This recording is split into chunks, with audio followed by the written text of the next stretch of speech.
invitada hoy es Lucía Danmert, profesora de la Universidad de Santiago de Chile, experta en seguridad pública y miembro del consejo del Wilson Center. Lucía, un placer tenerte con nosotros en Globo Economía. Bienvenida. Gracias a ti por la invitación.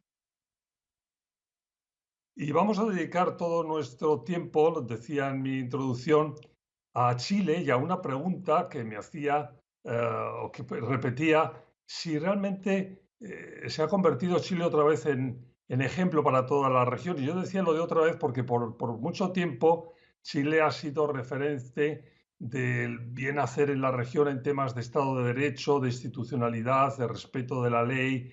Había un modelo chileno que de alguna forma pedía repetición en otros lugares de la región. Bueno, eso en los últimos tiempos ha tenido un clarísimo desgaste, sobre todo en lo que tiene que ver con la forma de organización económica, social, neoliberal, que ha sido muy puesta en cuestión.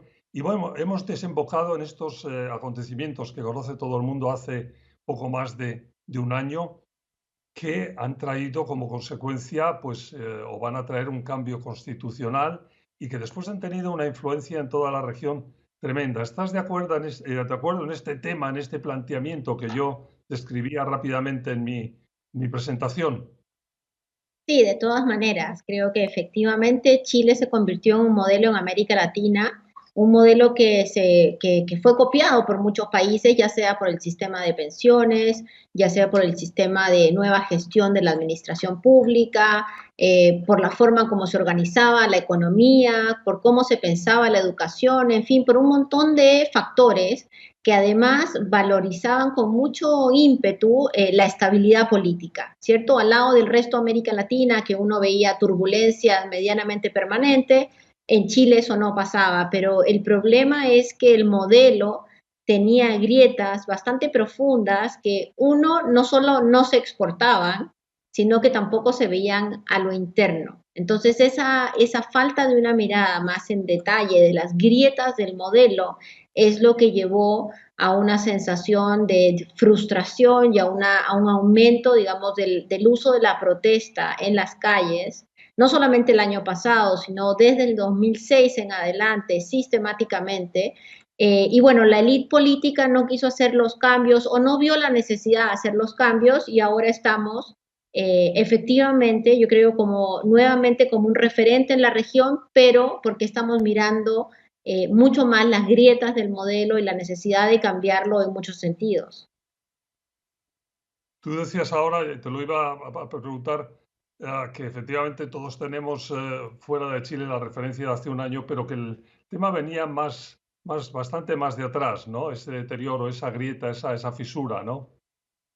Así es, sin duda. Uno empieza a mirar en el 2006, en el 2011, empiezan las marchas en las calles. No hay que olvidarse que Chile tuvo una transición, que fue una transición todavía muy contenida, que efectivamente la constitución que tenemos es la constitución con algunos cambios significativos, pero es la constitución que dejó la dictadura militar.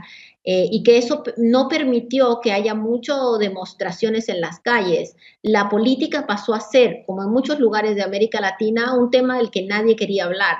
Y en los últimos años, las nuevas generaciones que le tienen mucho menos miedo a las posibilidades de una sonada militar o al autoritarismo que se vivió en Chile y en otros lados de América Latina, empezaron a reclamar por mejor trato, por menos discriminación, por reconocimiento de los pueblos originarios, por derechos para las mujeres, empezaron a reclamar además por educación pública, por mejor cobertura de salud. Y todo eso eclosiona el año pasado, pero estoy segura que con las consecuencias nefastas que trae la COVID-19 en América Latina, esa presión por cambios va a continuar y no solo en Chile. Y no solo en Chile. Ese es el otro punto que también hacía yo en mi introducción, la generalización, la sensación que da que este activismo ciudadano y que esta insatisfacción, por razones muy distintas, es común a muchos países de la región, ¿no? Eso también es así, ¿no? Así es, bueno, es cuestión de mirar los datos del Banco Mundial o del Fondo Monetario cuando reconocen que América Latina es la región, digamos, más desigual del mundo, y que después de una década del boom económico que vivió América Latina y que es innegable que lo vivió, es cierto que mucha gente salió de la pobreza, millones, pero lo que la COVID mostró es que más que salir de la pobreza impulsados por una acción estatal, significativa, lo que hubo es millones que salieron de la pobreza y entraron en un círculo de endeudamiento personal. Un endeudamiento personal que hoy día los está llevando de nuevo masivamente a niveles de pobreza, cuando no indigencia. Entonces, esa circunstancia de una enorme concentración por un lado, y por otro lado, de una masiva, digamos, precariedad se va a notar. Y lo otro que me parece bien importante es que América Latina también enfrenta la crisis de la corrupción. Y por muchos años pensábamos que el que roba pero hace, ¿cierto? Deja algo a la ciudadanía, bueno, era más o menos aceptado o era más o menos invisible. Pero lo que nos ha demostrado la pandemia es que cuando el Estado no invierte en salud, cuando el Estado no invierte en educación, luego los hospitales no tienen oxígeno para los enfermos, no tienen capacidad de entregar algún tipo de salud digna, y después la mayoría de los estudiantes de las escuelas públicas de América Latina están viendo tele o están aprendiendo por formatos totalmente informales, porque tampoco el Estado ha tenido capacidad. Entonces, la crisis de corrupción hoy día muestra que ya no es solo que unos se enriquecen y bueno, y van dejando obra pública, sino que efectivamente nos impacta a todos los ciudadanos. Está claro.